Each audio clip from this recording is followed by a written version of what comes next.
Havenites, after a 1 week hiatus that felt like forever, I'm back and I got Alan with me. This is going to be great. So we're really looking forward to it. And since I didn't say anything about it, I'm Josh Olive with Haven Comics, best comic book store in Madison, Alabama.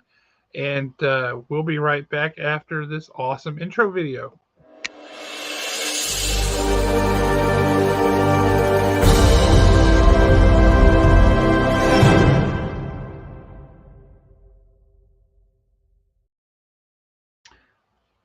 We're still here. I'm still me, and it's still Thursday, so I think it's time for shop talk, and that means we need to bring Alan on because Alan is a pretty awesome dude.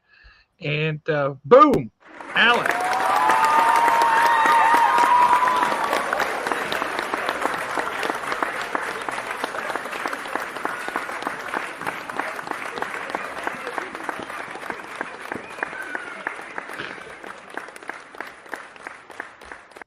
We always got to throw the wave for the people in the back row. I guess so.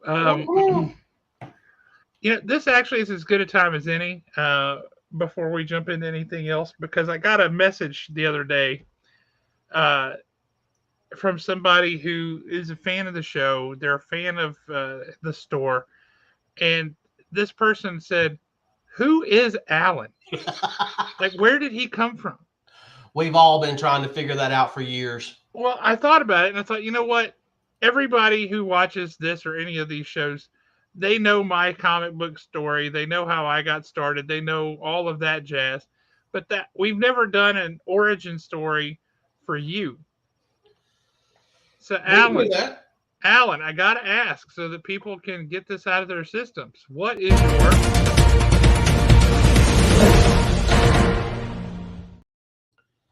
So many years ago, my dad was from backwoods North Carolina, and my mom was from here. We would go to North Carolina every year to visit my grandparents. And for anybody that's familiar with pretty much Interstate 24 coming from Huntsville, there's that great big huge massive Alabama-Tennessee fireworks stand. Yep. Well, when I was a kid, this thing was covered up in neon. I mean, it was nice. I mean, that was like the place to stop on our trips.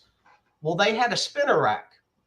And there was one particular trip that I was probably around 8 or 9 years old. And I was looking at comics at the spinner rack at this place. And I picked up 2 comics and my dad bought them both for me. And one of them was... Crystar the Crystal Warrior #1, and the other one was Justice League of America. I believe it was 181 that had like Starro on top of the building and the Justice League headed toward it. Uh-huh.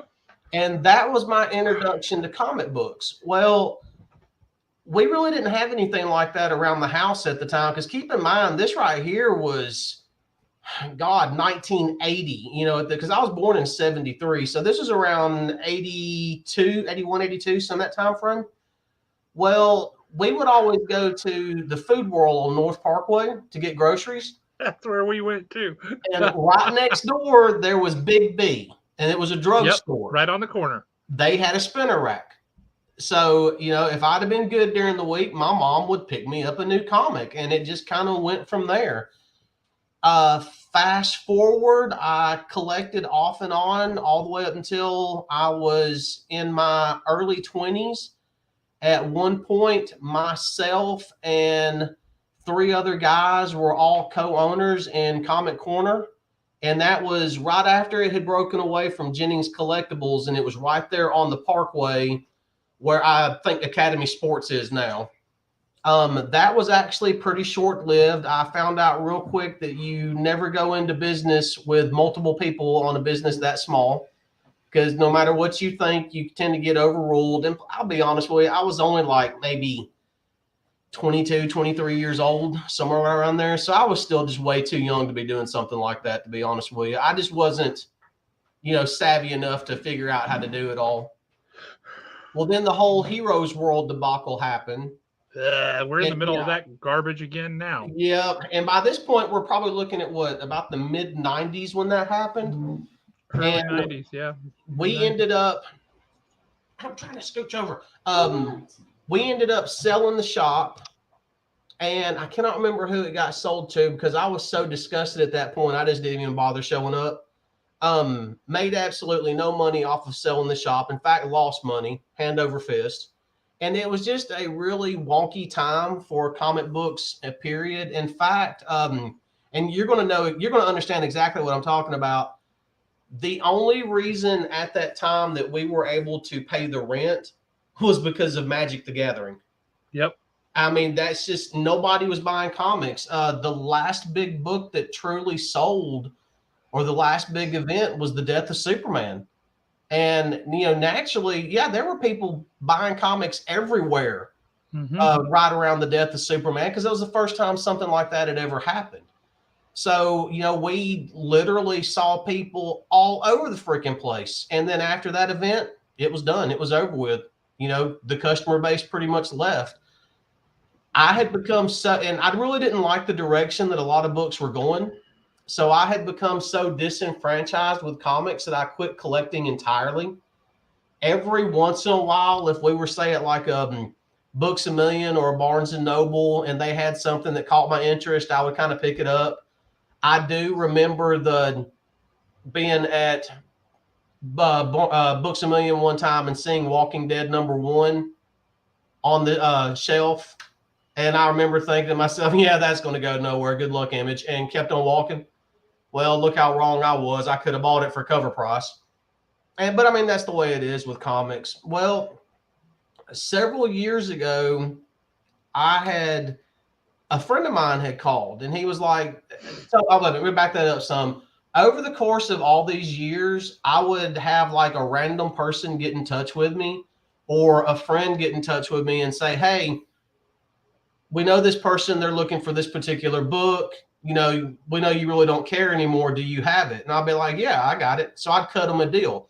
Some of those books I'm kicking myself to this day for getting rid of. But, that's just the way it is in the comic book industry. Well, then I got rid of a ton of books. There were even a couple of times that I literally gave away long boxes to friends that had kids, but I knew that they were long boxes of stuff that really wasn't worth anything, nothing major in it. Well, then fast forward several years, and I got this little blessing right here.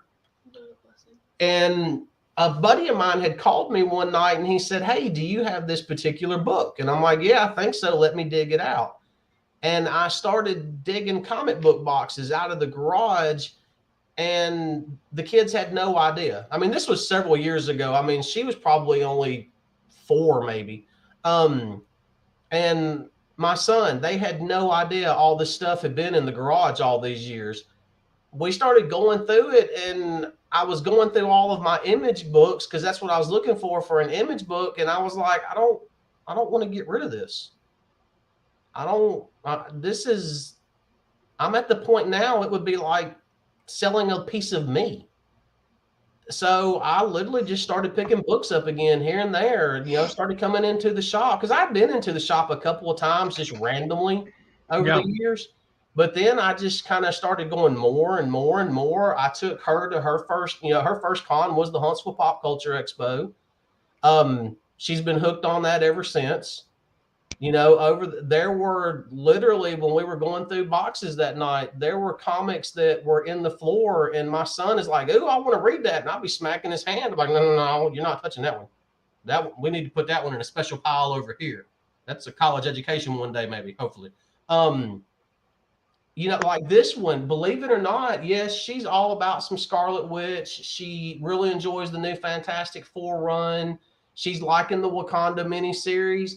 But the first comic book that she actually gravitated toward was literally Godzilla. You were like 3, maybe 4 years old, and you examined every panel in some old Godzilla books that I had.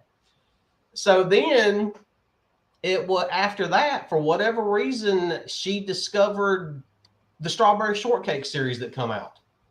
And next thing I know, I'm literally digging through long boxes, at a comic book store in Gulf Shores because we were on vacation.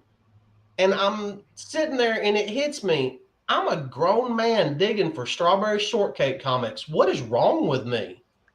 But you know Not what? a thing. Not a thing. Not a thing. Because she's got the entire run sitting at the house. That's awesome.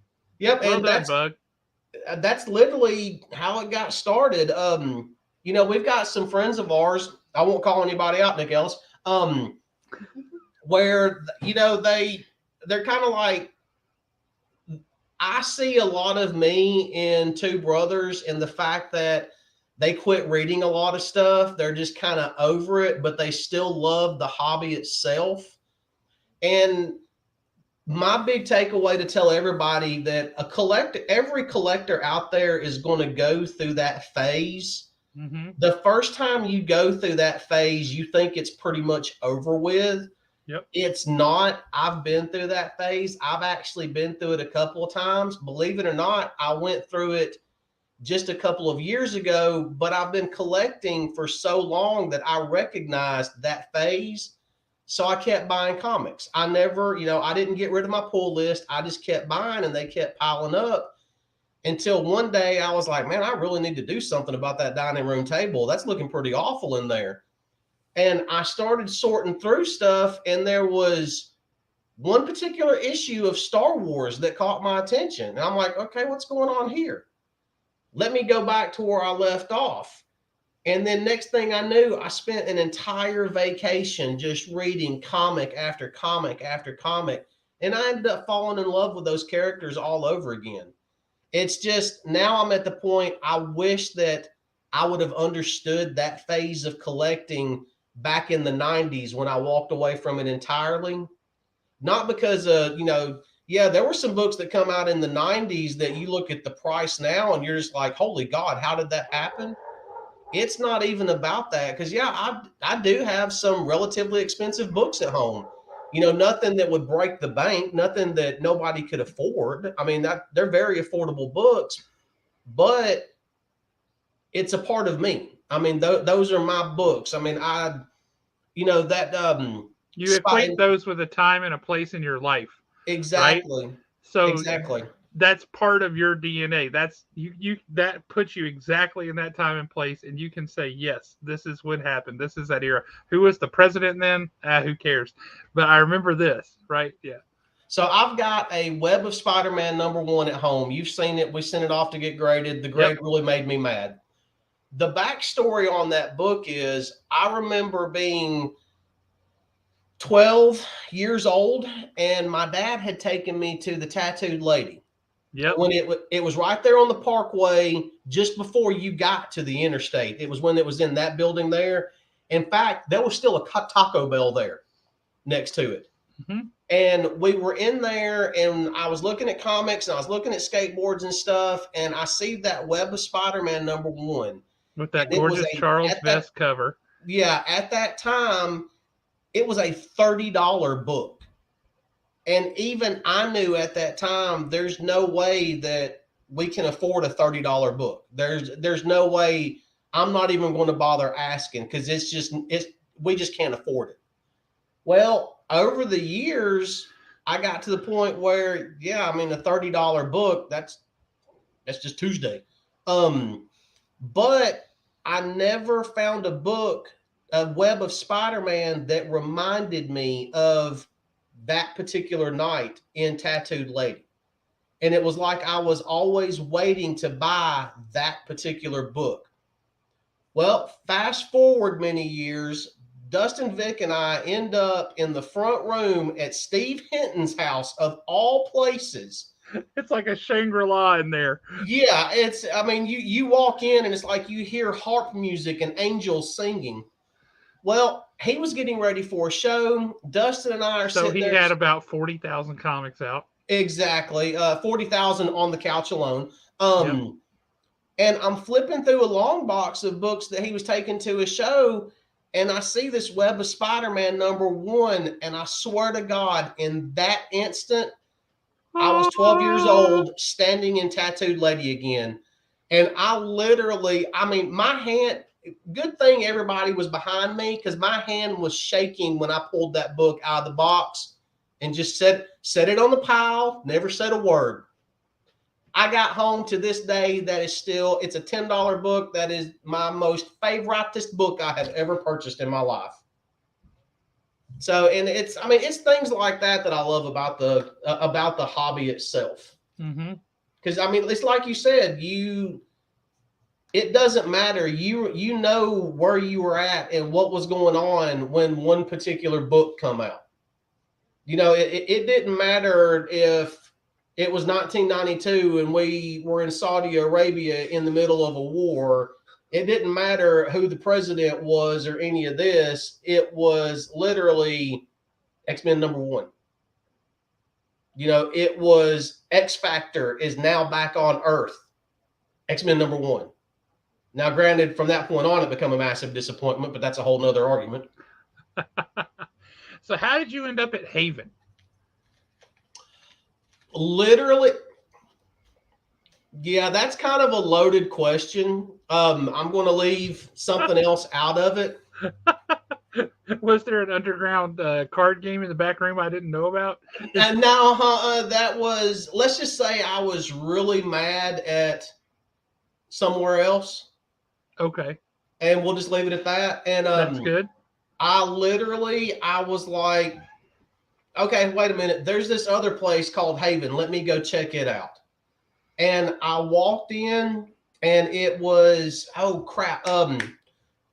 Justin was actually working that day. Okay. I walked in. He was, and you know how Justin is. He was like, basically looking for anything in particular. And he was making some recommendations. And I'm like, yeah, I'm just kind of looking. I just, kind of got the itch to go into a comic book store.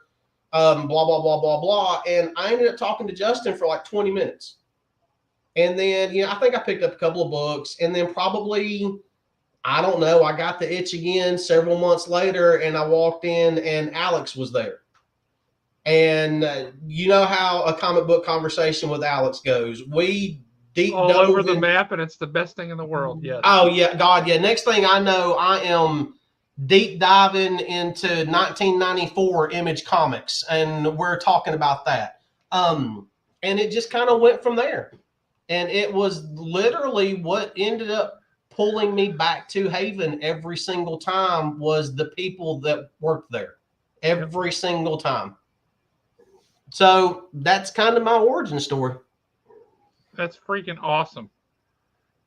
That's awesome. What's your origin story, Bug? He basically told it. He did. I just wondered if you were going to say it was accurate or not.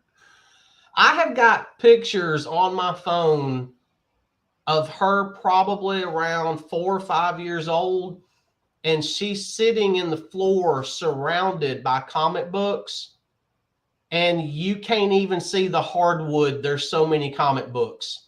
And I will never forget that night. I can be laying on my deathbed, and if she goes, Dad, do you remember that night? I'm going to sit straight up and tell her the whole story. We had comic books strode all over the front room, sorting them out, just going through them, just looking at the covers. The kids would ask me questions. I would answer them. But it was so bad, we had little pathways through the floor, like little comic book aisles. And that was how we would kind of make our way through the room to go to the kitchen to get something to drink or go to the other room to go to the bathroom. So, yeah, I'll have to see if I can dig that. And I've got them on my phone somewhere. I'll have to dig them out and show you too. You'll get a kick out of those. That's classic. That's a classic kind of photograph right there. When they do those little slideshow things at her wedding, that's the kind of thing you put up there. Yeah, my wife come walking out of the back of the house. She took one look and she's like, oh, sweet Jesus, and just kept on going. Yeah. And it was, the boy, he really enjoyed it for several years. He actually read a lot of manga, and then he discovered Rocket League on PlayStation, and he just doesn't have time for manga anymore. So even though I still pick up DBZ for him, because I know there's going to come a day when he's going to, oh man, what happened here? And he's going to do exactly like I did. He'll start reading. Or there'll come a day when he'll realize that he's not as cool as he thinks he is, and he just wants to read some manga.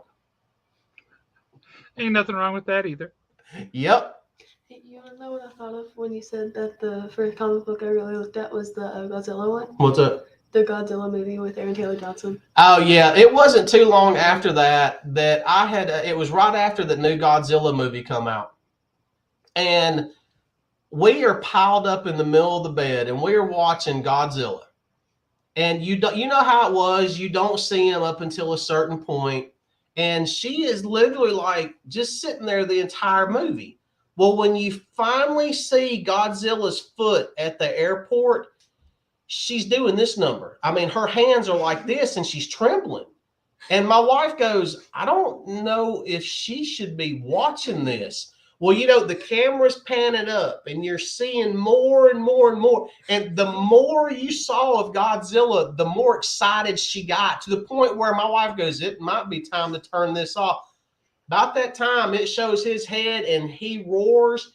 She jumps straight up in the middle of the bed and she's going, yes, yes, I knew he would show up. I knew it was him. I knew it. Yes, yes. That's awesome. And I'm like, my wife goes, stay away from the children. Stop it. You have had undue influence. You need to go away now. Now, let's see. We've got Ryan Williams. We've got Comics and Death Metal himself here. I imagine he's probably got similar stories with his kids. Oh God, yeah. When you've got little ones and they start growing up, she's actually taken to it a lot more than what I thought she would. But it just like the Pop Culture Expo. It's what was his name? Guy Gilchrist. He was at the Pop Culture Expo one year, and he literally looks at her. This was a couple of years ago, and he says, "Can I see your hand?" And she holds her hand out, and he all of a sudden he just drew Beaker on her hand with a Sharpie. It took him like 3 seconds. How awesome is that? And I mean, she walked around grinning for the rest of the day. It was the same thing with Bagley several years ago. Yeah. When it was still in the North Hall? North Hall, yeah. Yeah, we go walking over, and I was getting him to sign my Lethal Protector #1. And we talked and everything for a minute. And he looks at Lily and he says, "Can I see your hand for a minute?" And then he looks at me and he goes, "Can I touch your child?" And I'm like, yeah, I mean, you just asked to see your hand. You wouldn't get in a creepy vibe or anything. Right. And he literally drew, and for those of y'all that, know his art style and know what he did with Spider-Man, he literally drew his version of the spider emblem on her hand. And I mean, it was just getting to experience stuff like that with her. I mean, it's just another reason why I fell in love with the hobby all over again, because you're not going to be able to, say if you go to, we're big St. Louis Cardinals fans. The most we would ever get is if we actually meet a player and they sign a ball right quick and just kind of pass it off to you and keep going.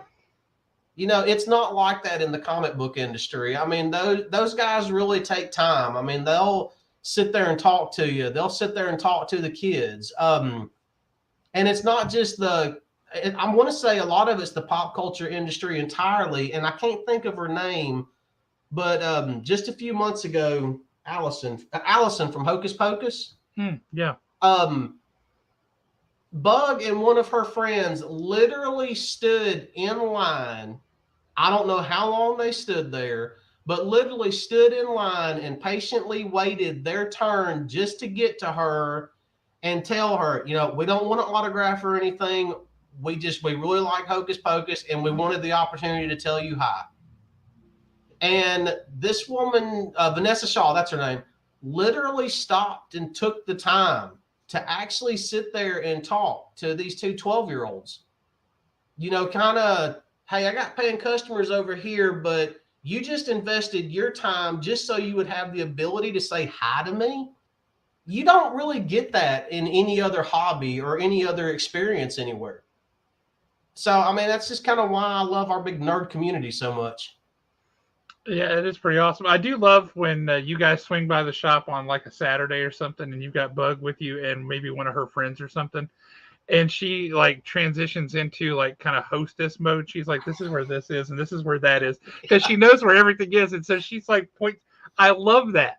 That's one of my favorite things. So I've actually got a picture on my phone of her sitting in the floor at Haven, and she is wearing a unicorn onesie with a hood on it, and she is literally flipping through dollar boxes. Yes. And the bad thing about it is, I know for a fact she was digging for My Little Pony comics. And I always loved watching her do that because it was funny because she would flip for a while and she would pick one up and she would examine the cover and she'd put it down. Then she would flip for a minute and then she'd pick one up, examine the cover, and then she'd put it over in a pile. I mean, she was very meticulous about the My Little Pony comics. They had to have a certain look and everything before it went in her pile. And then one day, this random SpongeBob comic book, it was like, oh, well, that's my book. It's going home with me. Okay. That's awesome. That makes me very happy. I love that. I love that. That's awesome. And it's good for folks to hear a little bit of your background because it was funny. I had people message me like, he's cool, but who is he? What's his story? Why is he on the show with you? Because he's awesome. He knows his comics. He's a perfect nerd, just like me. I have always read an unhealthy amount.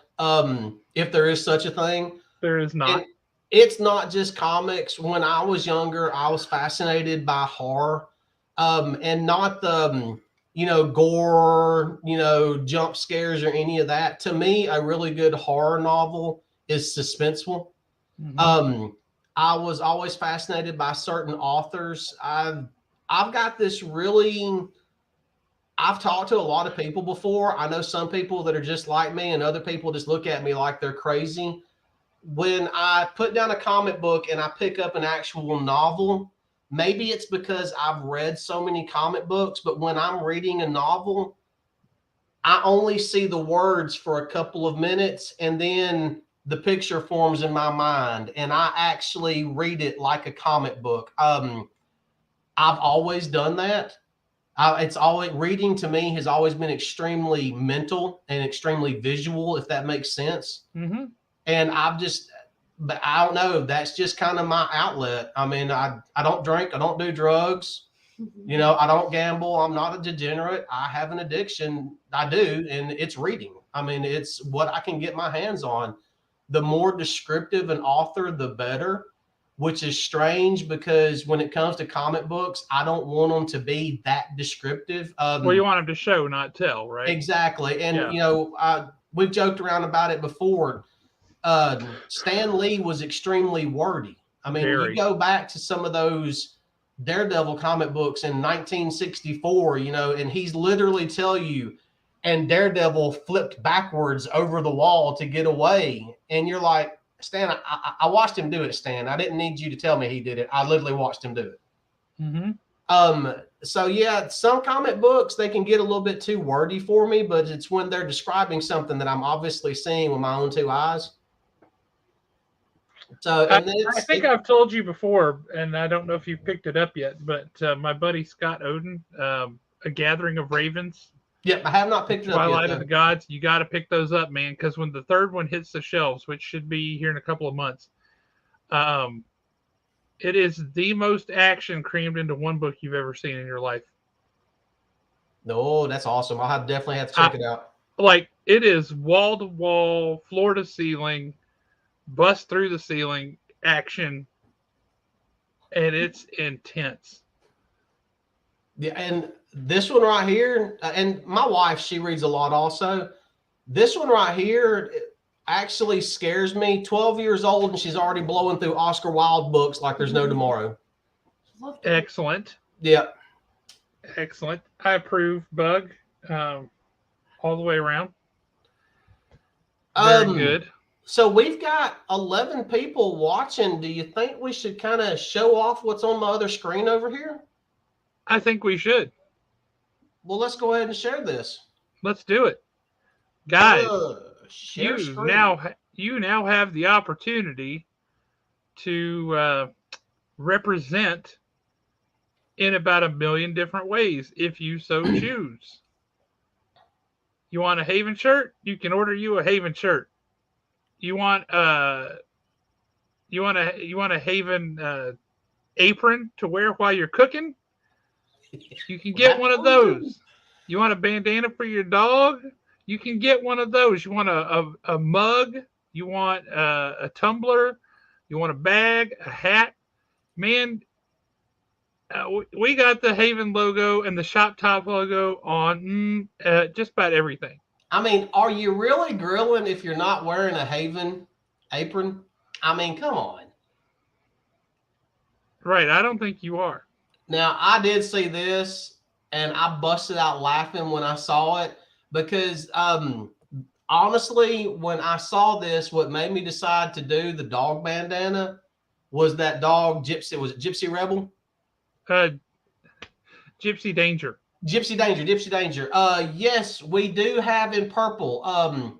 So that's Is that a backpack I'm looking at? Yes, actually, that's a laptop backpack. Sweet. Yep, a laptop backpack, mugs, stickers. This right here is under the accessories. Now, you're asking about purple. So we will go to literally on this website, Spreadshop. You can literally, there's something in every single category. It just does not show up on the front page. It only does like the most popular ones.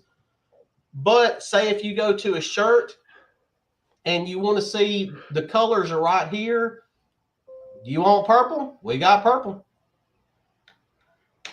So yeah, there's a lot on here. And look at the sizes that goes up to. Yeah, now not all shirts go up to these sizes. They're a little bit different. But this particular style shirt does go up to a 5X.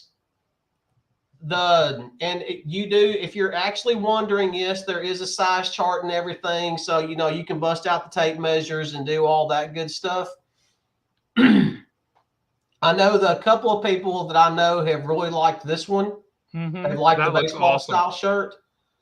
But I like that looks like Teenage Mutant Ninja Turtles. Yeah, I like that you can actually choose what colors you want. I can tell you that there's already been a couple of shirts ordered, and these shirts were ordered. See, this website actually went live 2 days ago. Went live Tuesday.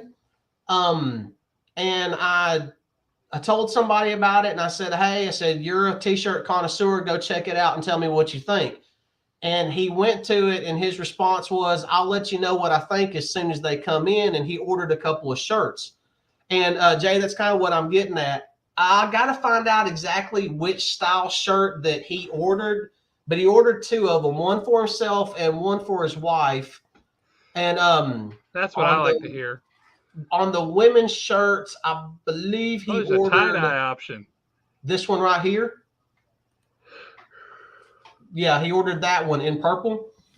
And literally they printed and shipped 2 days later. I believe his delivery date is next Tuesday, just simply because there's a holiday. So as soon as they come in, I can be able to tell you. I know also on the website, every single one of these have a really good description. I'm sorry, he ordered this one for his wife. They have a really good description. I tried to give a mix of shirts. So some of these are premium. I can tell you that premium t-shirts are generally the thicker shirts. I like this one, just a regular old big boy men's t-shirt. But I mean, it does get out. Look at the size that goes up to. Yeah, that goes up to 6X. So we'll know in a couple of days how soft the shirts are and everything. And like I said, I tried to do a variety, and also tried to, actually, they're the ones that popped up and said, hey, we can do every single one of these colors. But one thing is, if you do get curious about your actual shipping time, it'll give you an estimate. So like, say if you ordered this one today, Standard shipping is by June 6th. So next week or week after next. So, yep, that's where we stand. And I know he's not watching because he's had some other stuff going on Thursday nights here lately. But, Tots, if you watch the replay, I thought about you and Munchkin. There's a kids section. Nice. So, and that small, medium, and extra large is kids sizes. And once again, it does have the size chart and everything for kids sizes. Awesome. So, let's go back to those accessories. I got to see what we got this logo slapped all over because some of this is new from what I saw the other day. Yeah. So we got the baseball hats. We just have like a regular tote bag because I know some people do like those. So, quick question for you: when we do our 24 hours at a comic shop, if that ever happens, Nick Ellis and Dustin Ellis, and you're going to bring the grill and grill out, are you going to wear your Haven Comics apron? I just might do that. I just might. We actually have two styles of stickers. Right now, I'm just showing just the Haven stuff. We'll jump over to the Shop Talk stuff here in a second. Yeah. Because it is a little different. These are all the accessories that I went with. Actually, we got some Shop Talk down here. That backpack, I'm kind of digging on that backpack. Well, let's see what all it says. Computer backpack is in stock. We'll print as soon as it's ordered. Now, what does that look like in red, I wonder?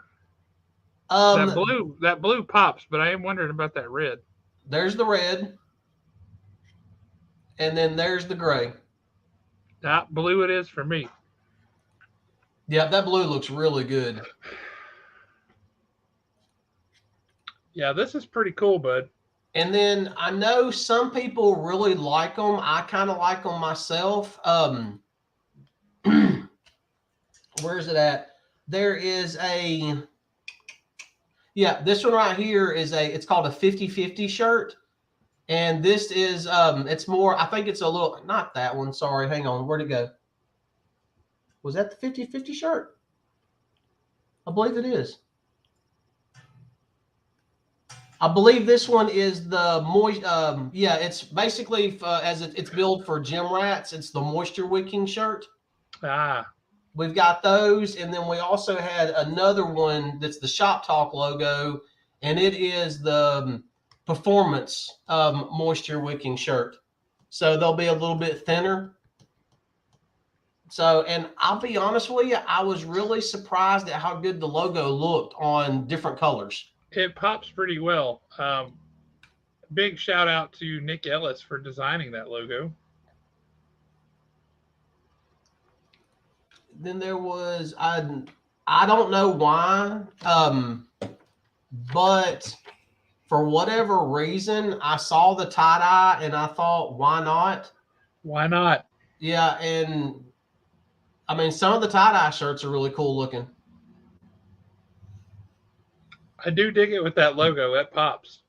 Yeah, and as of right now, it's set up. There's 11 days left on this promo, but anything that you purchase in the shop for the next 11 days is 15% off. As you get your subscriber discount. Yep, you get your subscriber discount. And for those of you that follow me on Instagram or Twitter, the QR code that I blasted out just a little while ago actually takes you straight to this shop. And I will do this right quick.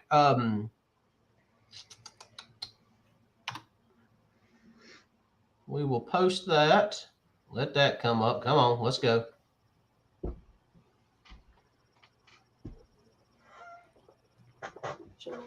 And that is the link. Yeah, that is the link to the shop right there. That's awesome. Brightness is almost all the way down. Still. What are you doing? I'm trying to show it with the brightness. Here's the thing. If that camera picks it up, it might end up activating it and trying to take me there. I'll take you there. Yeah, and I mean, if there's other stuff that we want to come up with, I mean, if we could actually take that that old school logo that's on the shirts that the majority of us have. Yeah. And we can put that on there if people are interested in that, or even if they're not interested, we can still put it on there just to give an option.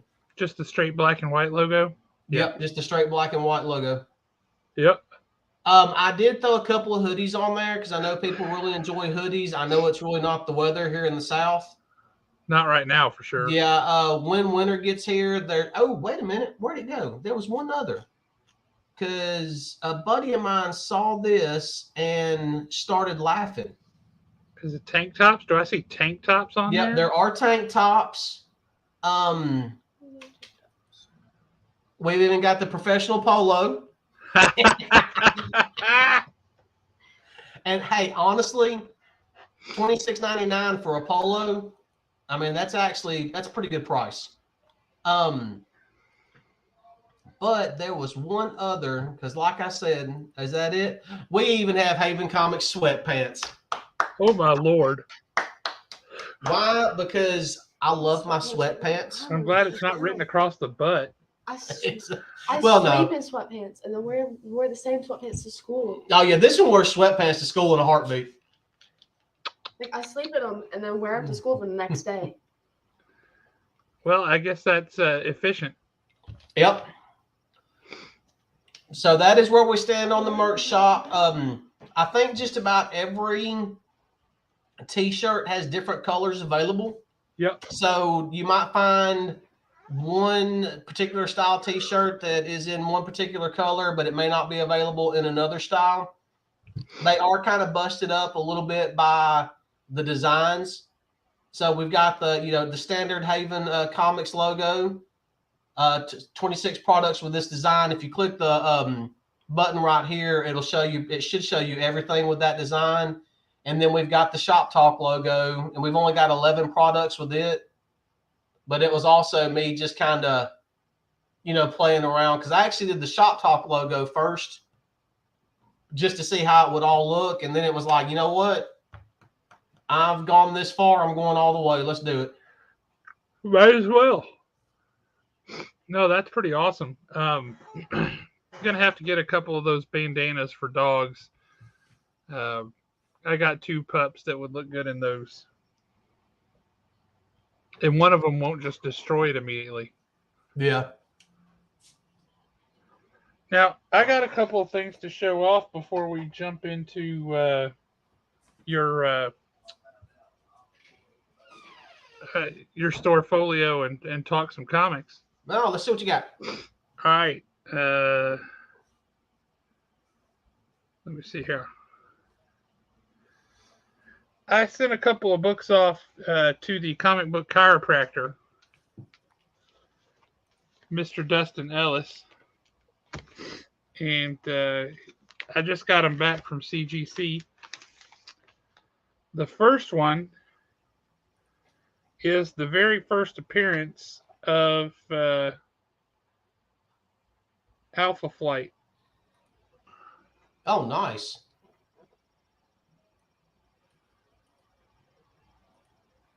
Look at that. Now, Dustin is disappointed in that grade, as am I. I don't think that's a 7.5. I think that should be a higher grade than that. It should bare minimum be an 8.0. But there we have it. We got us a 7.5, first appearance of Alpha Flight right there. Pretty cool, and I dig it. Now, for those of you that are wondering who he's talking about, that is the link to Comic Book Chiropractor. That is his Instagram. So y'all go follow him and harass him. Nick, to answer your question, yes, there are moisture wicking shirts on there. when you're sweating to the oldies and you're reading Silver Age books. Yep. All right, this next book came back about where it should. And this is pretty sweet. I totally dig this book, and it makes me very happy. So. Oh, nice. I got me a 9.8. I think somebody's got that book in her collection in her bedroom. Look at this. It's so pristine and beautiful. That's happy making. Boom. Yeah, I'm waiting until the Iron Mickey comes in. That's the one I want to send off to get graded. That's legit. This being the first one that they did, I wanted to send it off. You know what I mean? Yep. The next one, the last book that I got in from the CGC, in a similar vein, boom, that Fantastic Four homage. Oh, yeah. Look at this. Okay. Nick.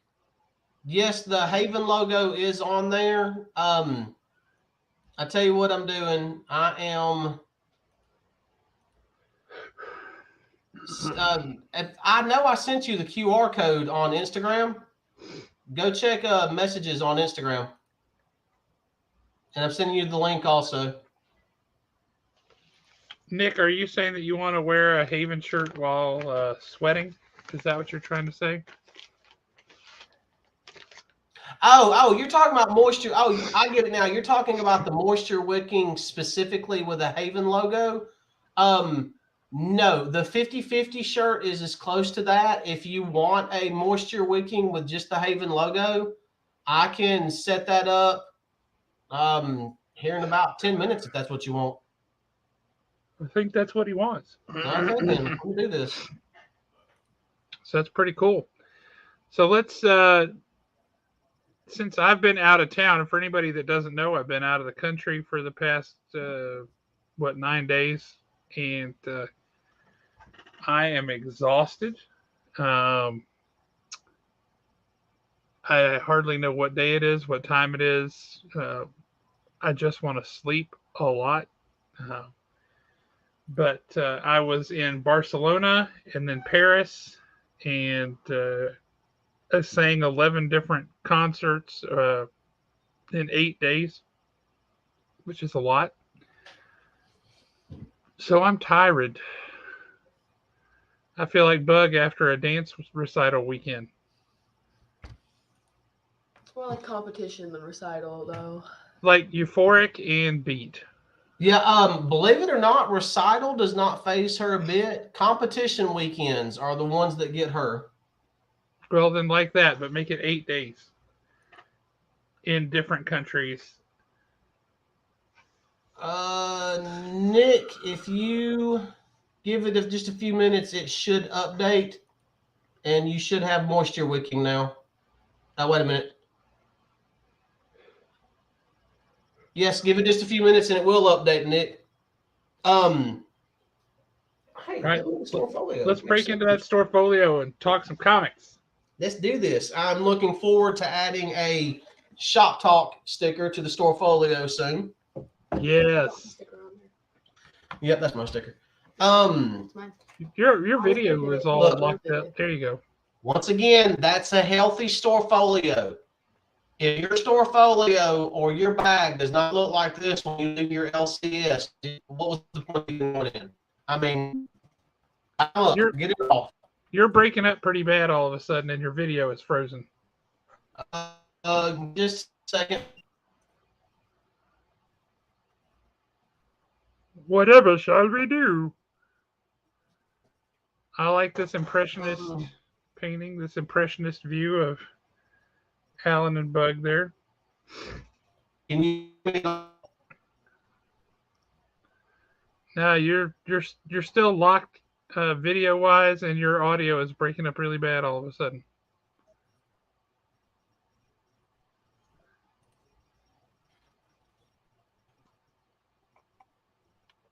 You might have to just jump out and jump back in.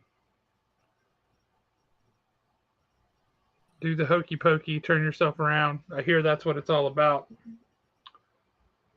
And he is doing exactly that. He's left. He's left the building. Alan has left the building. So while he's gone, I want to show you some new things that I have picked up recently. Courtesy of my friend Damon Hawk, who sent this bad boy to me. Look at that. That's Breaker on the motorcycle, which I did have the 3 3/4 inch version when I was a kid, and I loved it. right up until Jeremy Tipton's dog ate it. That was our fault. We left them in the backyard because we weren't thinking. We dug a hole in his backyard because his mom was super cool and would let us do things like that. My mom freaked out if we dug holes in the yard.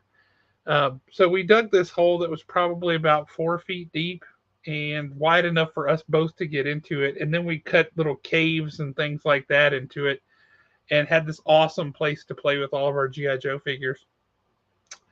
And we left all of our toys out there and went to lunch. And when we came back, his dog had just chewed up half of them. And I'm sure she had a great time doing that. But this was amongst the casualties in the 3 3/4 inch version. So it's nice after all these years to have a new one and to have with the G.I. Joe Classified series because these are awesome. Hasbro has done a fantastic job with most of these figures. There's a few of them that are still a little bit weird, that they just don't seem to work quite as well. But that one is one that works very well indeed and has made me happy. I got this one in recently too, again, courtesy of Damon Hawk, who knows that I love these things. His helmet keeps falling off, which is disappointing. But I got Dusty, the Desert Warrior, and he's pretty cool. Like I said, his helmet doesn't stay on very well. It looks a little bit too big, and it just pops off all the time. Luckily, he's got a nice haircut, so it's okay. It's all right. He's doing a good job. And so we've got Dusty. Now we have Alan back. Alan has done some troubleshooting and has come up with a solution. What is your solution, Alan? Okay, that was really weird. Did your screen ever blank out on your end? Nope. Okay, that was bizarre because, I mean, I'm literally jumping back in. For some reason, it was saying that I was on Wi-Fi and I'm not hardwired with, I don't know. But there for a minute, it was acting like there was nobody on. So, oh, well, Bug just checked on YouTube and said it looks fine. Let's go ahead and jump into these books. We're going to save this book because, wait a minute, have you read anything so far? No. Okay. So, it's not going to hurt me, though, man. Let's do it. I'm going to read it one way or the other. I'm not going to go 100% spoilers. There will be a pull list video up tomorrow around 9:30, hopefully. Excellent. And it will be full of spoilers, but for now, let's just jump into it. Well, before we jump to that, I would like to address something real quick, and that is the shorts that have been posted on our YouTube channel for the past couple months. Man, you are killing it with those. I am having so much fun with those. And you're getting better and better. They are getting better and better. And the effects, the different stuff you're doing with them, you are killing it with those. When I got back and I was able to sit down and just go through like 10 days of those, was a blast. Loved it. So you should have. I actually stopped by the store today because we've got a lot going on tomorrow, and I'm not going to be able to stop by tomorrow. And well, that's sad. You should have seen Tom Price and I going through stuff, literally trying to get one short set up because it was like I'm walking around with the Hitchhiking Ghosts in my hand. Yeah. You know exactly what I'm talking about. For those of you that don't, you'll just have to watch the short when I post it. And I'm doing everything I can. I'm digging through. Nick, there's omnibuses all over that place. Just go buy them. All of them except for the Daredevil. I'm getting that one day. But we're literally trying to set up the perfect shot to see exactly what would go with the Hitchhiking Ghosts. And I mean, you ought to. There's times where when we've been getting ready to kind of put something together for a short, we're not even talking to each other. We're literally on opposite walls, staring at the walls. Just looking for the perfect thing. Just looking for the perfect thing. But yeah, I've had a lot of fun with the shorts. I've had a lot of fun with the music. I can tell you that as soon as I believe it's issue 26 of a particular book comes out, you might have another Two Brothers Comics pick of the week. Excellent. And honestly, the list video. You locked back up again, This. and your audio is pinging all digital. Okay. Now you're back. So for some reason, StreamYard keeps flipping me from a wired connection to a wireless connection, and I'm not wireless. I don't know why. Well, I recommend against that. Yeah, I'll have to dig into that when we get done. But I will jump into some books right quick. Comics. Right off the bat, we have No One, issue number 3. Kyle Higgins is an absolute flipping genius. This man has gone, I'm about to just start gushing over Kyle Higgins. He has gone above and beyond with all of the No One stuff between Twitter, the podcast, the book. And here's the bad thing about it. He didn't have to. In the pull list video, I refer to this book series. It's going to be 10 issues. I refer to it as an event. That's exactly what this is. If you're not reading this book, you're truly missing out. In this particular issue, we finally, in the first issue, we get a glimpse of No One. Second issue, No One saves Ben's life at the end of it. We get a little bit of a glimpse, him running from the cops. On one of his No One's press releases that he kind of does on Twitter, you get No One's camera footage from his helmet of him running from the cops, which was really cool if you're not following No One on Twitter. But in this particular issue, we get several panels of No One in action and him actually talking to someone. And I was kind of mad that we were getting this build-up to No One, but in this issue, that build-up pays off. I mean, it was Kyle Higgins has turned into a mad genius with this book. This will be one of those that I'll actually be disappointed if it does not get some big, massive trade collector's edition bringing it will together. I mean, there's a lot of times you get books that jump up in value real quick because it's a first appearance of this person or that person, or because somebody dies or whatever. Yeah. But anymore, you don't get a whole lot of that just because it's one heck of a darn good book. Yep. And No One number 1 is selling for like $20-$30. It just came out, and it's just because it's good. Mm-hmm. And it caught people by surprise how good it is, and now everybody wants it. Yeah, it really did. And I mean, I'm so glad we had him on the show to talk about it. This is just one of those books, one of those stories you're not going to be disappointed in it. Keep in mind, No One is just a vigilante. We still have no idea who he is. Yep. The one thing that we do know for sure is who he is not. And he is not Ben. He is not the retired detective. Well, he just retired.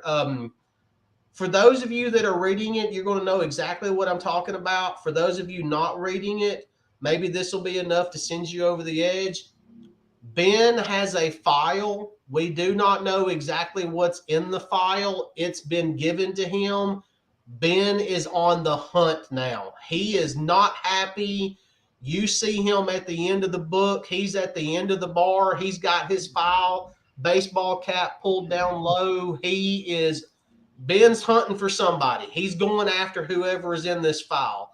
There are several names mentioned in this file, but I'm really hoping that he's not going after someone that we've already met. And I just think that would be kind of the easy way out. And Kyle Higgins is definitely not taking any easy way out with this book. I mean, this has been well thought out, well planned, well worth investing your time in. And the artwork is beautiful too. Oh God, yeah. Did you see the cover for the third printing of issue number 2? Yes, that's Holy gorgeous. crap. That was gorgeous. Next up we have, surprise, surprise, AWA. Red Zone issue number 3 by Cullen Bunn. That's good because these are ones that have come out since I've been out of town, and I got to tell you, I'm looking forward to both of those because Red Zone number 2 was great. So good. This one right here, our professor and who he's trying to help get out of Russia, they are basically making their way to a certain person's house. There's one scene in this, and yes, this is going to be a spoiler for you, but I'm really hoping that it kind of gets some other people turned on to it. In issue number 2, there's a sniper that's got their crosshairs on the professor. Yep. It is a female sniper. You get the impression that they had some type of an affair way back in the day. I believe she even referred to him as her love at one point. Yep. I'm trying to turn my phone down. Sorry. Well, just tell Nick to stop texting you. Yeah, really. Well, actually, that was my verse of the day going off in the Bible app. But in this particular issue, the sniper, oh my God, for some reason, she made my day. And the reason why she made my day was, keep in mind, everybody that's now after him are retired former special operators or retired former mercenaries. They're people that are coming out of retirement just to get the opportunity of killing him. And you find out the reason why she has not been able to get a clean shot on him and kill him is because her cataracts are getting in the way. I think you had the perfect description of Red Zone the last time when we talked about issue number 2, when you said it was Red, the comic, but then the movie with Bruce Willis and Morgan Freeman and John Malkovich and Helen Mirren and everybody else. Phenomenal movie. I loved it. I loved the first one. The second one was okay. But it's a combination of Red meets John Wick. Yeah. And that was absolutely dead on accurate. And it's, I'm really hoping, yes, this is issue 3. The 4th issue will be out next month. I'm really hoping, I'm begging, I'm pleading, AWA, do the right thing. Make this an ongoing title. Give it the AWA treatment. Do your 4 issues, take a couple of months off. Do you 4 issues, take a couple of months off. The reason why I say that is we're only barely scratching the surface with this character. I mean, this character, he literally could be a retired John Wick. I mean, we just don't know anything about his past, and there's no way that a 4-issue series is going to give us everything that we need to know about him. Maybe we should have Cullen Bunn on the show and we can talk to him. I would love to have Cullen Bunn on the show. I honestly feel like if AWA does not pick this up for a second series, they're losing out. I feel like the fans will be losing out. If AWA does not continue forward with Red Zone, if Cullen Bunn decided to do a graphic novel and do Kickstarter, I would thoroughly support that in a heartbeat. That's how fun this has been. Let's talk about AWA for just a second. You and I have been consistently bragging on their lineup of books from day one. We've both been reading them from day one, and we've both been consistently pushing them. And yet our readership for them at the store is very low. Hardly anybody's reading them. What can we tell people to get them to give it a chance? Because it's awesome. Honestly, for AWA, it really depends on what you're into. My two favorite AWA series so far. Red Zone actually comes in as number 3. Number 1 is Devil's Highway. Yes. So good. Devil's Highway is not a book for everyone. Agreed. Think of it like this. If y'all remember that movie Seven with Morgan Freeman and Brad Pitt, think of that in comic book form. That dark, that gritty, that there's something more nefarious going on. Devil's Highway is definitely not for everyone. Definitely not for adult readers. There's no way I would let this one read Devil's Highway. Next up on the list is actually Black Tape. So freaking good. Black Tape, once again, it is dark. It is horror, but it's like that horror that I was talking about earlier. It's suspenseful. It's not blood and guts. It's not jump scares. It's really, that the big bad is coming and the suspense is slowly building on every issue, which I've got issue 4 at the house right now.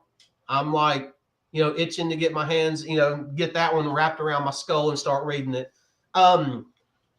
But for just the casual person that may be interested in AWA, I've got 2 books for you.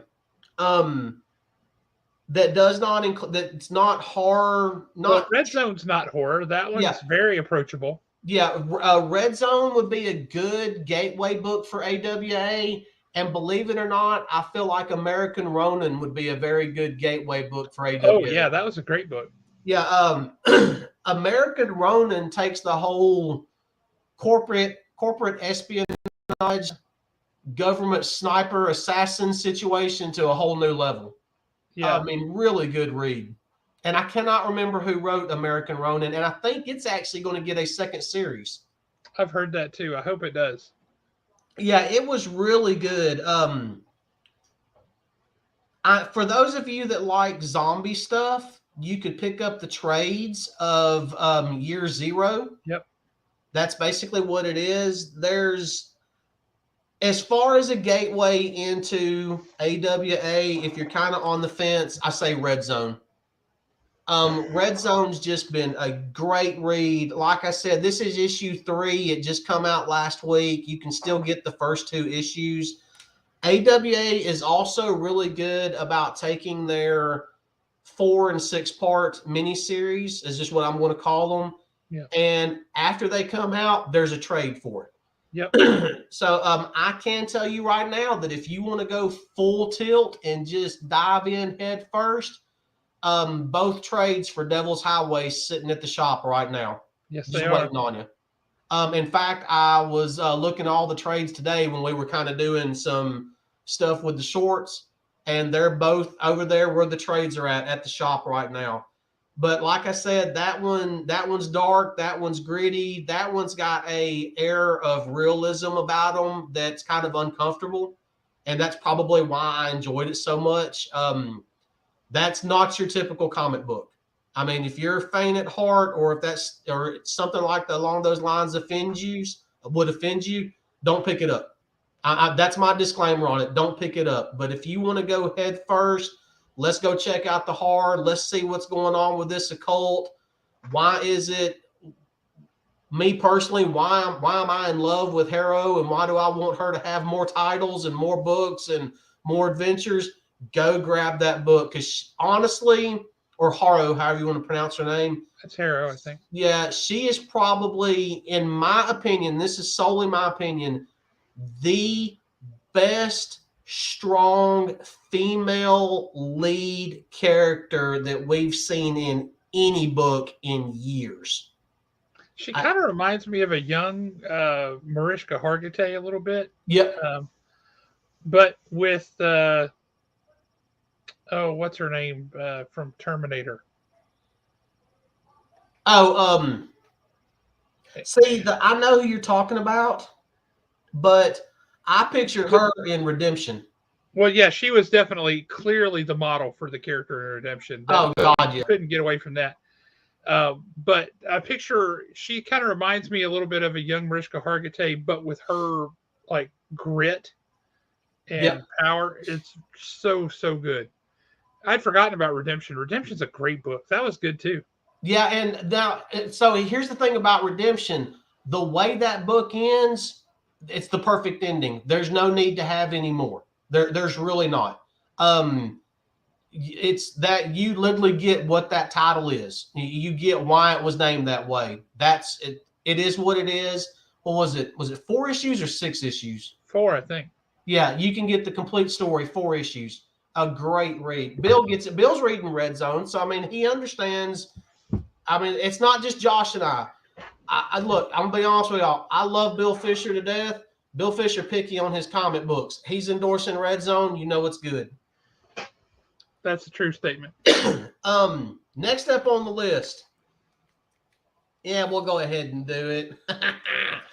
Fantastic Four, issue 7, also known as 700. Have you read it yet? No, it's Okay. handed it to me yet. Doom. This was so much fun to read. And this entire book comes, and I believe this is a little bit of oversized issue. This entire book comes down to one line uttered by Doom for me. This one line, it's a really good story. It's a great story. I mean, a great story. But when Doom said it's intolerable, it made the whole book. It lit when you read this and you understand why he says it's intolerable. Hold on. Doom is on the case at that point. You will find yourself rooting for Doom in this book. It is so good. We finally made it to Aunt Petunia's house. Oh,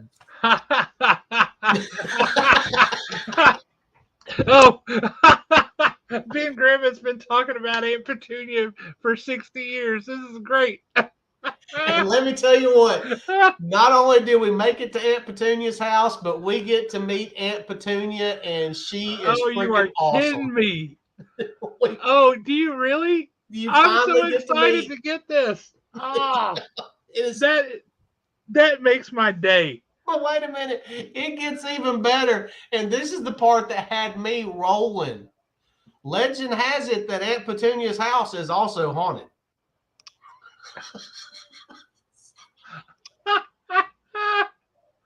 Oh, that is fantastic. But that haunting is what actually ends up leading us to Doom. And it's very well done. Is there any tie back to the earlier Doom references in some of the earlier issues, like 2 or 3, whichever one it was? You remember what I'm talking about?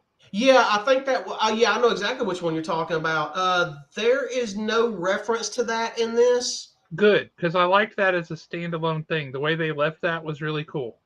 And to be honest with you, this is a standalone issue. If you're just wanting to read a Fantastic Four book, just a fun read, there's really and truly the only thing that you need to know is that there was basically an invasion in New York. The Fantastic Four fended it off, but at the expense of they had to send the entire Baxter building basically a year into the future. They're spending a year without their kids, and it's not just their kids. There was other kids involved also. That's the only thing you need to know. That gets referenced in this book, and that's it. But it's just such a fun book. It is a standalone book from beginning to end. Can I share something that's probably, I don't know if it's popular or unpopular, but it's how I feel. Yep. I'd be okay if they punted the Richards kids like so far into the future we never have to deal with them again. I would be okay if they dragged this out. I really would. I would even be okay if maybe every once in a while we just got a little bit of, because it's supposed to be instantaneous for the kids. They don't understand what's going on. So yeah, you could feasibly punt them out way on out there and just do adventures like this. literally, when they're at Aunt Petunia's house, which the entire book takes place at Aunt Petunia's place. It really does. I'm so excited for this. Yeah, I mean, there's parts where the Fantastic Four is at Aunt Petunia's. Doom is kind of all over the place. You'll understand what I mean when you read that. So you're not just stuck at the entire book's taking place at Petunia's house, but at the same time, it's not taking place at Petunia's house. You'll understand when you actually read it. They need to stick to this format. They really do. It's not deep and dark. It's not heavy. Galactus is not invading once every other month. They're not dealing with Kang. They're not dealing with Annihilus or anybody else. It's literally just the entire time they're at Petunia's house in the beginning of the book, it's a family being a family. You want to know something interesting? What's that? And I think it goes to what we've been talking about for a while now. Good storytelling, and people gravitate toward good storytelling. Mm-hmm. We have more subscribers for Fantastic Four than we do for Spider-Man. I totally understand why. And X-Men. Yep. Combined. I totally get it. Learn from this, Marvel. We're going to get to Spider-Man here in a minute. He's not on the pull list, but we're going to have to discuss something that I'm not happy about. Okay. That loosely involves him. But yeah, if you just want a standalone Fantastic Four book, grab X-Men, grab Fantastic Four 7, which is also number 700. It's just great. Doom is phenomenal in it. Literally North is writing all the characters perfectly. Yeah, they really need to do something about Spider-Man. I mean, that should be their flagship book or one of their flagship books, and there's just no way. But yeah, Nick, you really need to pick up Fantastic Four. You and Dustin both would love this. This has just been so much fun to read. Next up on the list, we have Dawn of DC Titans #1. Oh, I'm so excited to read that. So honestly, you're already reading it. You just don't realize. We've been reading it in Nightwing, yeah. Yes, and it's carried over perfectly from Nightwing into this. I mean, once you read this book, you'll truly understand why I say that. I mean, it's like a Nightwing book. Or what Nightwing's been here recently. Yep. The Titans are moving into the new Titans Tower in Bloodhaven. They are. This issue starts out with a bang.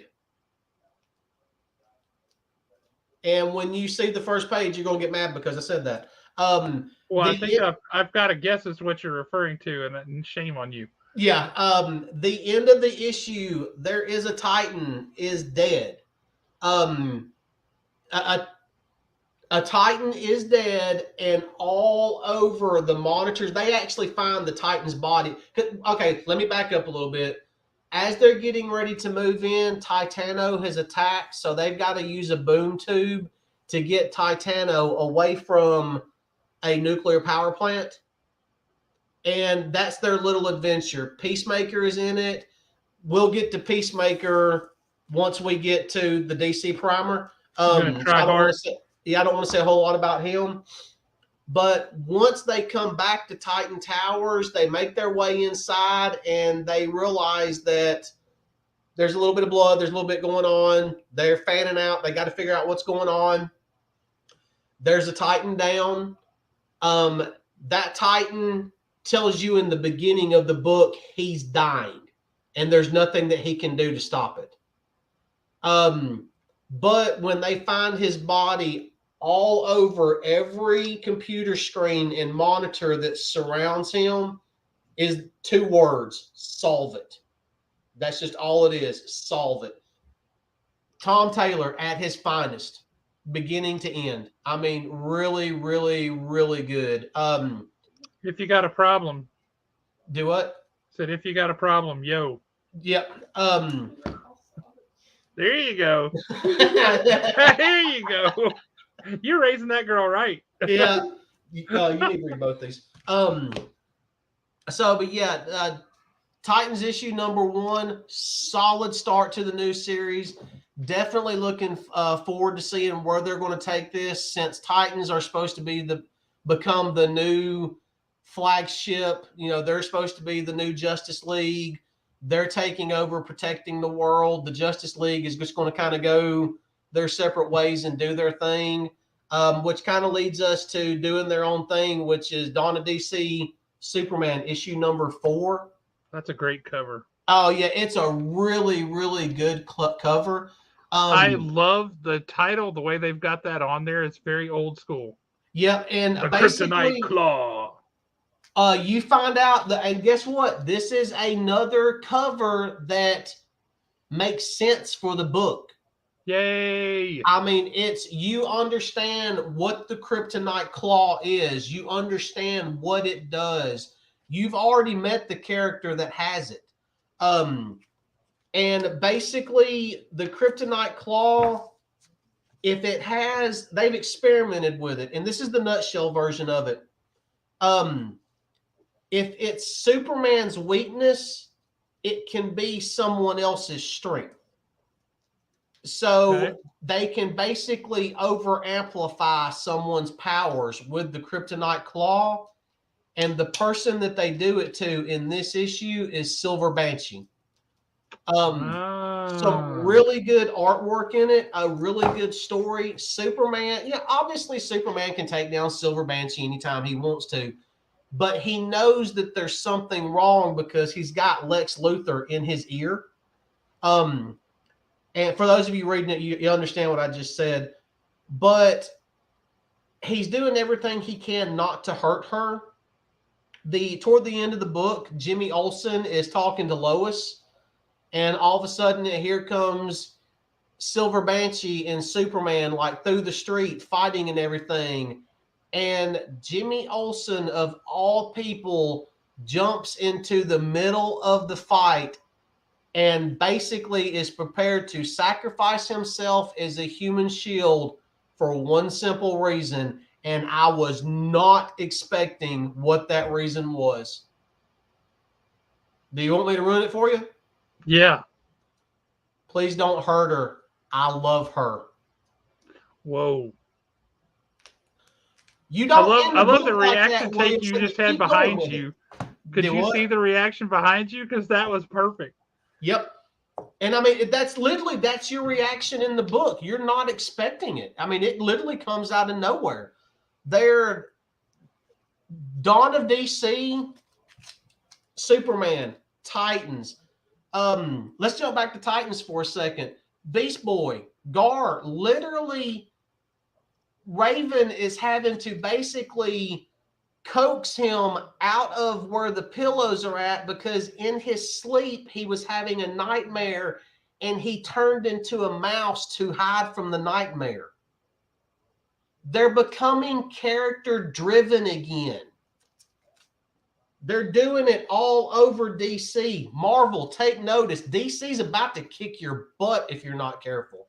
I mean, I cannot say enough good things about what DC's doing with the Dawn of DC right now.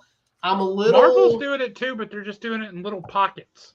Yeah, I'm a little worried about what's fixing to happen with Night Terrors, how we're basically going to take the summer off. Yep. I'm not a big fan of that, especially with how strong these new DC books are. So here, you just built up some momentum. Back away from that and start back over again and hope people come back. Yeah, I mean, okay, we're about to get a 2-issue arc of Angel Breaker. Angel Breaker was kind of an obscure character in Deathstroke's army, big freaking deal, or Ra's al Ghul's army. It was somebody's army. We don't need 2 issues of that this summer. We need 2 more issues of Superman. We don't need to take a break from Titans to tell Angel Breaker's story. We need more Titans. But, I mean, maybe there's a process. We'll just have to see what Williamson does. Next up, Gunslinger, issue 20. This was a fun read, but I've pointed this out before. That name right there, Booth, Tom Price and I talked about Brett Booth today at the store. As bad as this sounds, because the man has had an amazing career, he is an amazing artist.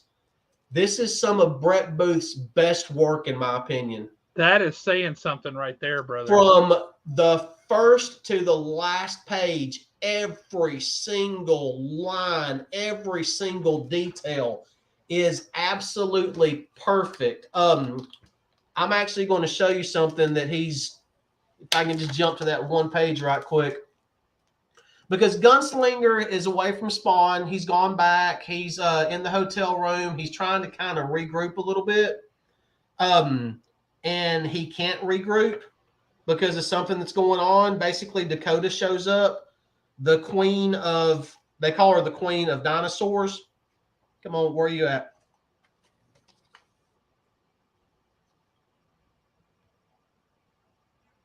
I mean, that's Dakota right there. And you're thinking, okay, that's standard Brett Booth. What, you know, that's how Brett Booth does everything. Yeah.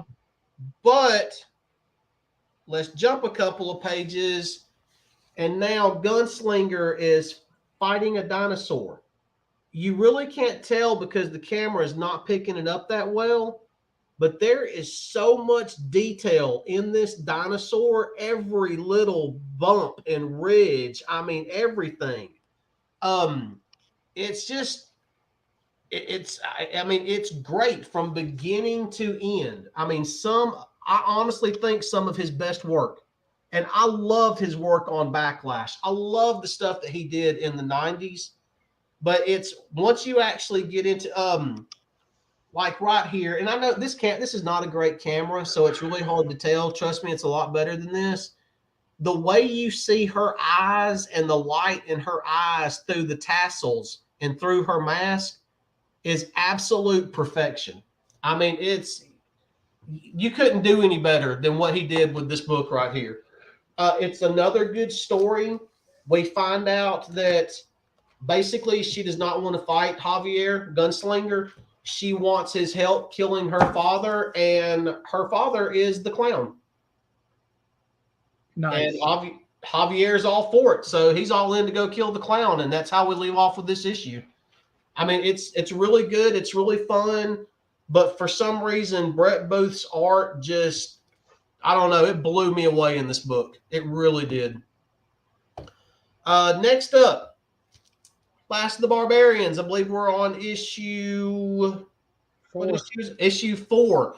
We have made it to the north. There is something kind of interesting going on. They encounter what they call plaguers, as in the plague, just with ers on the end of it. And they're kind of like zombies, except you don't have to be touched. You don't have to be bitten. You just have to be touched, and you automatically turn into a plaguer. But some people turn instantly. Others, it may be drawn out for a few days. You don't know what you're going to get. It's just it's roulette. It's going to be one or the other. No one has ever been cured from being a plaguer until now. And Malcolm has got enough magical power that he actually cures some plaguers. And it's just really good the way that this has been written. The story is progressing. It's progressing on pace for where you would want it to be at this point. Like I said, we've made it to the north. They really and truly, nobody's trusting the old dude that I can't think of his name right now, but they know they kind of have no choice. They're just continuing to go forward. I really, really, really hope, Malcolm is really taken to Shadow and his sister. I do have a feeling that before this is over with, Malcolm is going to completely cure Shadow of whatever's going on with him. I kind of hope so, and I also kind of hope not. Yeah, there's to me, Shadow is the part Princess Bride that they talked about in the description. Yep. But at the same time, anybody want a peanut? Yeah, you see Shadow is this kind of big lovable oaf that's gonna, he's there. But when you look at the cover, That's the Shadow that we could have, and I really want to see that version of Shadow again. We saw a glimpse of him in that one issue. Yeah, second issue. Yeah. Yeah, and it's like, man, I want to see that guy again. I want to see where that character goes. Then we had another one. If you're not picking it up, I mean, it's been fun. It's for your Dungeons and Dragons crowd, the people that enjoy, A Princess Bride, stuff like that. They were spot on. It's not the perfect Wizards and Witchcraft book, but it's been really good and it's been really fun. If you want the perfect D&D, Wizards have you and seen the Witchcraft, new D&D movie? do it. I'm sorry. Have you seen the new D&D movie yet? I have not seen it yet, but I finally noticed on that commercial the other day where they go to start the maze, and if you actually look at the people scattering, I finally noticed that. Felt like an idiot.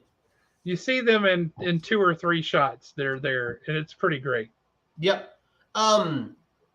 Last book for the reviews last week is Dawn of DC Primer. This was actually a free issue that come out last week, a special edition. It was good, but I'm ready to move on from Amanda Waller. Oh my God, so ready. And you're not moving on from Amanda Waller in this. Nope. Peacemaker is working for Amanda Waller. Did you didn't even wait. You just jumped straight into reading Fantastic Four. You do your thing, girl. Handle your business. And Peacemaker's also in here. He makes reference to Waller. Actually, he doesn't make reference to her. He actually talks to her in here, but you never see her. But he's also working for her in here, so you kind of know. Basically, the whole premise is the heroes are reeling, the Justice League is no more, and Amanda Waller sees this as her perfect opportunity to basically go to every cutthroat assassin, villain, bad guy that she can find and say, hey, look, it's open season. I'll start paying you to kill them. And it's almost like, okay, let's move on from Amanda Waller. I like what you're doing in other books. Let's kind of leave her alone for a little while. Kind of let her be in the background somewhere, plotting and planning. We don't need to bring her to the forefront anymore. She's been the big bad for long enough. Agreed. If you really and truly want a big bad that can span the entire DC universe right now, let it be Lex Luthor from prison.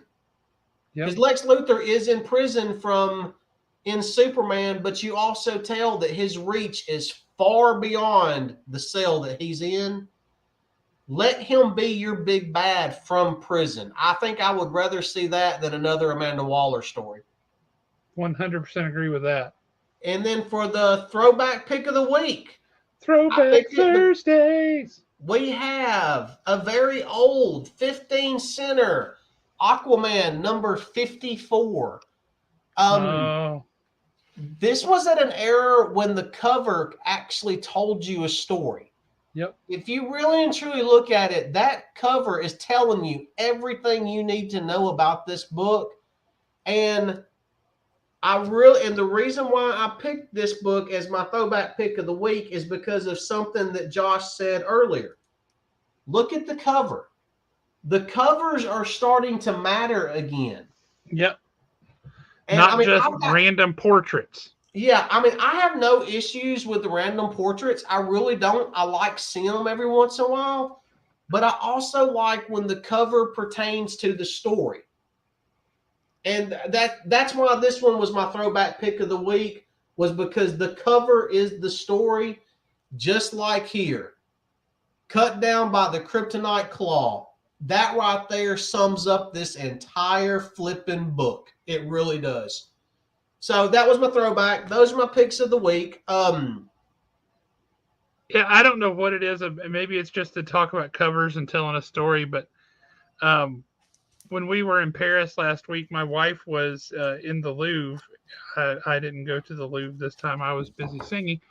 But she said she took 2 pictures. They're hung side by side. These 2 paintings that she took pictures of. They're in the Louvre.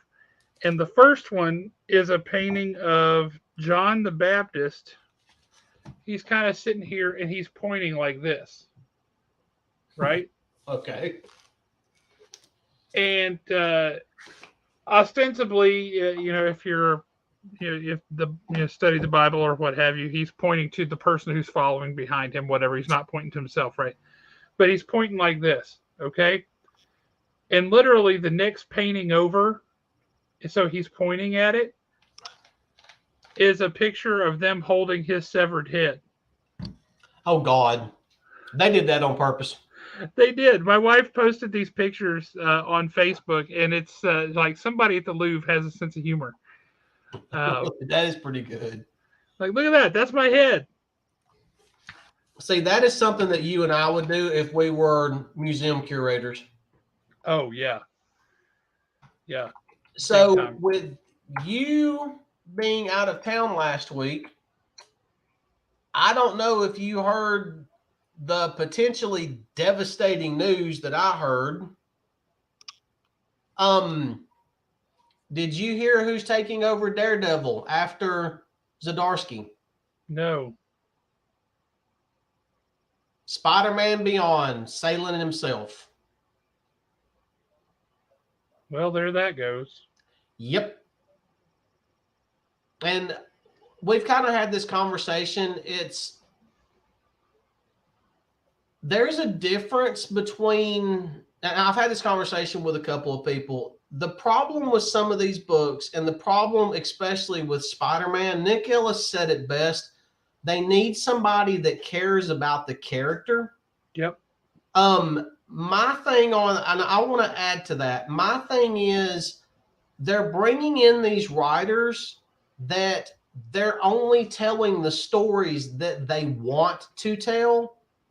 And I get it, but when you're dealing with characters that are this iconic, you don't tell the story that you want to tell. You tell the story that the character deserves. There's a huge difference, and that's where they're losing fans with Spider-Man. Well, right, because they're just telling these stories. It doesn't have to be Spider-Man in the story. You need to tell Spider-Man stories if you're writing Spider-Man. Yep. If you want to write something else, then go off and write something else. Ain't nobody stopping you from doing it. Yep. But if you're writing Spider-Man, you need to own up to the legacy that is Spider-Man and write Spider-Man stories. Yeah, and they should let Ryan North write Spider-Man. And see, and I was about to say that or Daredevil's been dark. I mean, that's all. Agreed. Yeah, Daredevil's been great. Dark. Yeah, if you feel that you need to tone Daredevil down and start bringing him out of that darkness some, put North on him. North could take it back to that extremely not lighthearted, but nowhere near as dark character driven that Daredevil should be, Matt Murdock should be. Well, for all that Ryan North said in the first issue, where the letters page would normally be a Fantastic Four, one of the things he said was, "Here are the things I believe that make good Fantastic Four stories, and they should not be angsty." Right? Daredevil should be angsty. That's part of his character. Yep. He carries guilt, whether he should or not. He carries guilt for things. And he worries about things. And that angst is part of what makes him who he is. And Spider-Man he carries a little bit of that. But he also carries that whole carefree, fun sensibility with him too. And Ryan North has proven with Fantastic Four that he can tackle both of those. He can tackle that kind of complex character because no angst doesn't mean there's no stakes or that nothing's interesting. Yeah. A lot of people think that means you're just writing Archie comics, and that's not what that means at all. I don't know. That's extremely disappointing news. That's on the Daredevil front. That's like going from a pinnacle of awesomeness to a valley of garbage. And here's the thing about it. That first issue hits in September. It's going to be a 40-page issue. They've already admitted that's what they're coming out the gate swinging. They're going to drop a 40-page issue for his first issue, and I am flat out nervous. Yeah. Because now, one thing that he did that I do feel like he did right on Spider-Man. Jay, I had no idea. They just said on the podcast that it was going to be 40 pages, and the podcast was literally him, Zdarsky, and the Marvel people that do that. And I did find it funny that apparently it is a tradition that when one writer leaves a book like this, it is their responsibility to leave that character in the worst possible shape that they can. The person that wrote Daredevil before Zdarsky called him and said, "Hey, I've got a lot of ideas. Would you please not beat him up too bad?" And that guy said, "Sure, no problem." Had him hit by a bus and left him in a coma for Zdarsky to deal with. So Salin basically calls, and I know I'm saying this wrong, basically calls Zdarsky and says, "Hey, I've got these ideas. What are you going to do to him so I can start preparing?" And Zdarsky goes, "Oh, I'm going to kill him." So I am looking forward to that. I mean, and honestly, I think the proper thing to do here is for Zdarsky to kill Daredevil, because it's not that I want to see that character go away, but we need to see this version of the character die. We need he'll about have to. Yeah, and we'll have to kind of see him proverbially reborn and everything, and then we'll get the next version of Daredevil, because there's no way that anybody anywhere is going to be able to recreate what Zdarsky's done with this character and the personality and how dark he is. So I think the proper thing is to kill him. You kill him, you kill this version of Matt Murdock.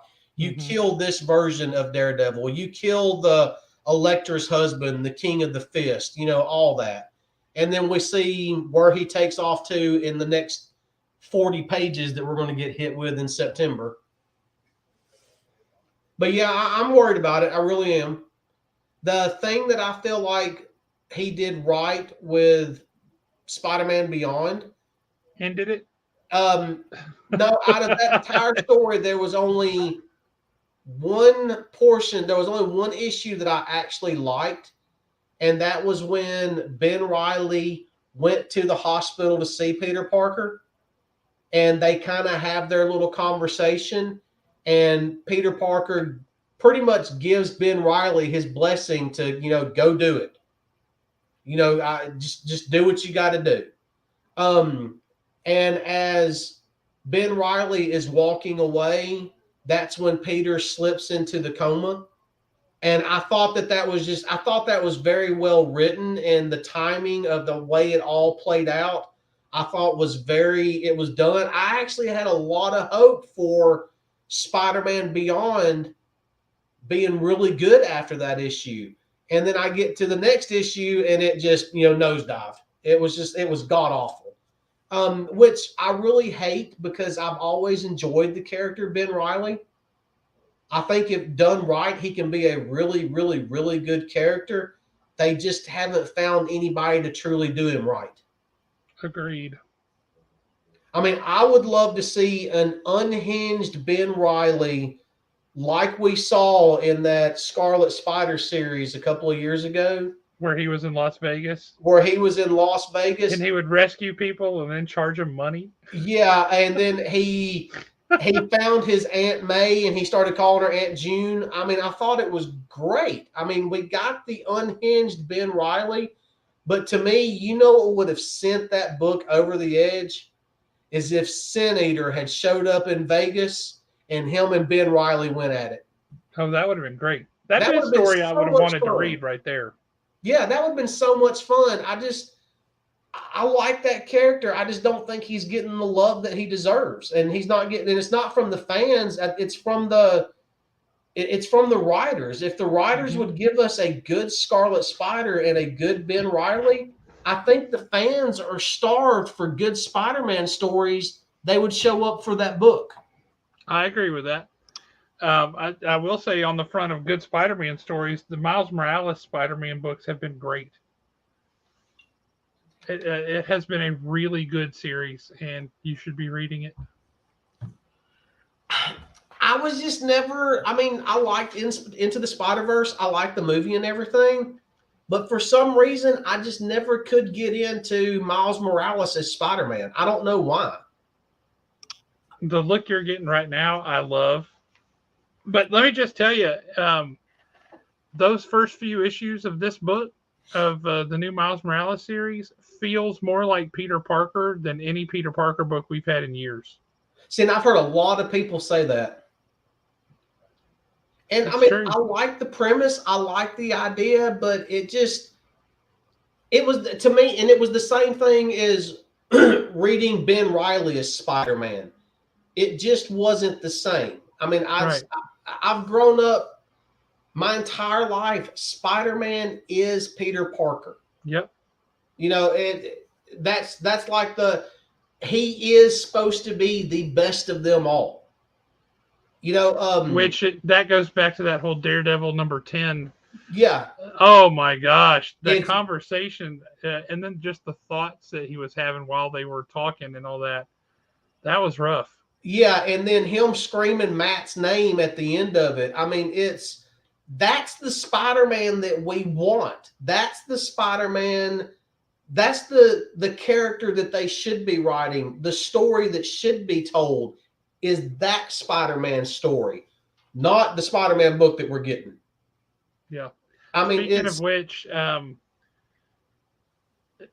just get on my soapbox as a retailer here for a second. They tell us this big event is coming up in Spider-Man 26, and it's the death of a character. It's an important death. It's crucial, and it's so huge, and it's so monumental that Marvel has told the author of the book, the writer of the book, not to go to any cons for the next couple of years because he's just going to be abused and hated on. Okay, I don't know why that's a good thing to tell people. I don't know why. What are you doing? Who are you killing off? But they wouldn't tell us who it was, so we didn't know. Retailers had to order blind, right? Because they want to keep it a big secret. And then they put out this big thing like 4 days later on Entertainment Weekly where they say exactly who it is. Yep. Do you want people to be surprised? Do you want retailers to be able to order the right numbers of these things that they can sell it? Those are not competing goals. For example, you talked about this earlier tonight.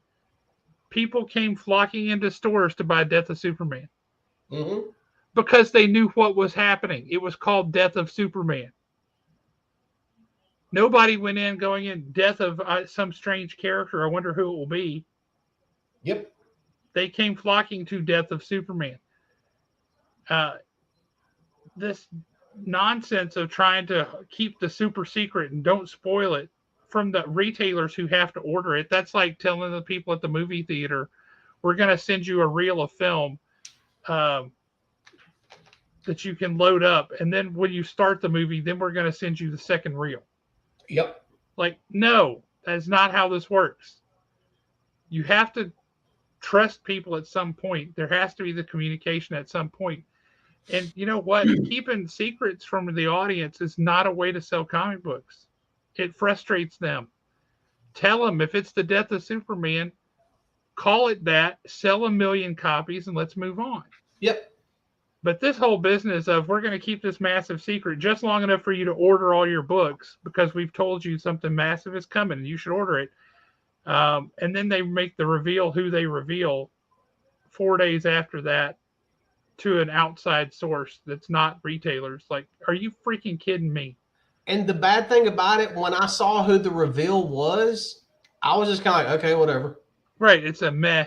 So Yeah. what? That's our fallen friend. I got a better idea. How about you kill everybody in the book and let's just start over again? Yeah. How's that going back there, Bud? Is it intolerable? Has he got to that line yet? We're gonna have to bring Bug on and hear her reviews on some of these. I want to hear her take on Scarlet Witch. You're reading Scarlet Witch, right? You liking it? You hating it? Where are you falling on that? I like it. Why do you like it? It's good. Good how? Is the character interesting? Is the whole last door concept interesting? The stories that they're pulling through. What? Why do you like it? What do you think is good about it? I don't know. I just like it. So, I don't know what it is. This is the most outgoing child you will ever meet. I mean, joke around, laugh, have fun. She will sit here if we decide to stay on for 12 hours straight. She'll sit here for all 12 hours. She'll read comic books. She'll hang out. The second you want to talk to her, but you had your own YouTube channel reviews of comics not so long ago. She did that one review. And it was great. Yep. And now it's like, in fact, if you watch I think it was the pull list, from the pull list from last week. Yeah. I even told her, hey, you're about to be on camera, and she's sitting there like this. Okay, you covered your eyes up. They still know it's going to be you. That's a good point he's got there. When you say, hey, my eyes are closed, you can't see me, it doesn't really work. Yeah. Go stick your head in the sand, ostrich. But yeah, you should totally do a review, talk about the comics you like, and let other people know why they should be reading them. And I mean, it's so. I mean, you hear us, that's all we're doing. Fantastic Four. Literally, when it come out, I was like, okay, it's a Fantastic Four. It's going to be a number one. Let's see what's going to happen. I read it. I was like, hey, you need to read this. She takes the book. She goes back to her room. She comes back a few minutes later, and her entire review of that book was, Daddy, I really, really like this book. Okay. She won't even talk to me about them anymore. But she'll read them in a heartbeat. Okay, go back to your reading. Sorry, we disrupted. That's awesome. All righty. Well, I think we're about ready to wrap it up. Anything else you want to cover? No, I'm good. I mean, to be honest with you, I kind of felt like I rambled the entire show tonight. No, it was perfect. It's what we needed. We have Con Castabris coming up here in a couple of weeks. That is, it was started off as a Doctor Who show, and it's kind of still heavily Doctor Who, but it's all kinds of fandoms now. Their guest list is pretty cool. It's small, but it's pretty cool. And included on there is Eric Roberts, Julia Roberts' brother, who is one of the hardest working men in Hollywood. He's been in everything, including, if I remember correctly, Batman Returns. Mm-hmm. Dude's been in everything, so he'll be a fun guy to talk to. John Barrowman is going to be a hoot to talk to. And Kelly Yates, that we've had on the show, is going to be there as a guest. So you're going to want to go and see Kelly Yates. Yeah, definitely going to see Kelly. For sure. Get a sketch from him. That'll be pretty awesome. We'll have to bring him back on the show, too, because he was a lot of fun. I really liked talking to him. What we need to do is find out what day he's actually coming to town. Yes, I like where your head is at. If he's coming to town that Friday morning, see if he can come by the shop for a little while Friday afternoon. I like where your head is at. Or, if he's not coming in, it's really and truly not that bad of a drive from North Carolina. No. So, if he's coming in Thursday or, maybe even schedule it to where he could come on the show the Thursday night before, that would be a lot of fun too. That would be a lot of fun. Coming up shortly after that I want to say let me get out a calendar here and look. I want to say it's June 23rd, 24th maybe. 24th. June 24th is free RPG day. So we will be playing RPGs up at the shop. So if you've never played an RPG before, Nick Ellis, come on out, sit down and play. If you want to play some fun games, like you guys played Pooh's Honey Heist last time, and that was awesome. Yeah, we had a lot of fun doing that. We're going to have a lot of fun playing a lot of games, and we're going to do a fundraiser for Kids to Love. So that's a group that supports kids in the foster program here in North Alabama. Really, really good group. And that's coming up here really shortly, too. So we also have quite a number of guests that we're looking to bring on, some of whom are doing things in the MCU right now. Yes, I said it. It's true. We're already got an agreement to come on. We just need to settle on what the date is. And looking forward to that. G.I. Joe RPG. Will that be one played? You know, I bet it could be, and we should look into that. That would be fun. We've all got the book. We got to do it sooner or later. We'll all have to stand up at the beginning, say the Pledge of Allegiance, and then sing the G.I. Joe song in that nice 80s kind of rock opera style. G.I. Joe, real American hero. Yep, because that would be a hoot. But yeah, and we've got a lot of cool stuff going on. It's going to be great. So get down to the store, pick up your comics, try some new comics, try something that we've been talking about. Read an AWA book. I think you'll be pleasantly surprised because there's a lot of great stuff out there. But thank you guys for tuning in. If you're watching this later after the fact, thank you for doing that too. We appreciate it. Hope we will catch you guys next week. I'm going to try and have on Bonnie, the con chair for Conquistabris. We're going to see if we can get her on next week. And that'll be good. We'll hear more about Con K and what's going on. It's going to be fun. So you guys have a great night, and we will catch you later. Stay out of trouble, and see you at the shop.